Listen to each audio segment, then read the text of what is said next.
I'm wearing the hat for two reasons. I'm here volunteering for Kiwanis, and the sun is very bright. This is the Palm Springs Concorso. It's a classic car show. And there are cars here I've never heard of. People who love cars are fascinated by the fact that some of these cars are one of a kind. But it all began earlier in the day. We showed up before 6 o'clock. The lights were on at Palm Springs Stadium. I was initially assigned to check IDs at the media tent, but this caught my eye. I had to spend some time adoring this car, a 1929 Duesenberg, made in Indiana, of course, which is the real automotive capital of the world. The detailing, the work, the love, the money that went into that car. The people who were in charge started early to make sure that when the cars arrived, they were all put in the right place, including this one. They didn't make many of these. It's a Cunningham. They only made 27 of them, but it was there, and then the cars started arriving. Now, I love cars, but I don't know what they are. I saw some of the most unusual cars I've ever seen in my life. And right before the 9 o'clock starting time, they started coming in like clockwork. Every design you'd ever want to see, including this Hispano Suiza. Mussolini owned one of those, and so did the man who invented FM radio.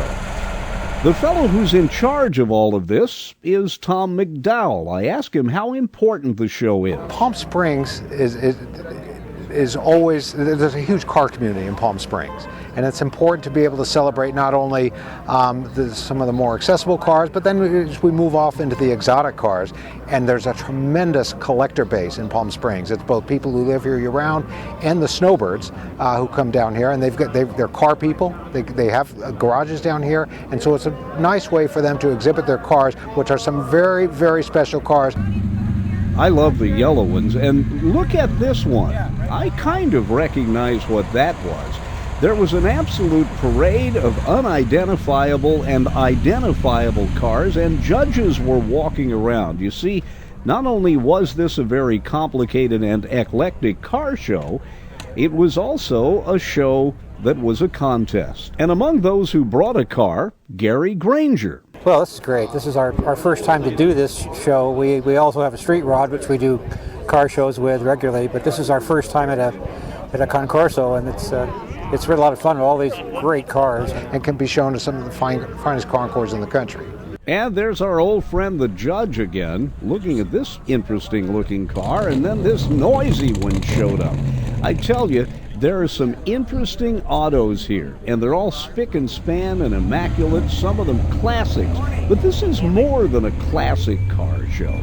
Every time the gate opened, something interesting came in. Is this car a classic? Well, decide for yourself.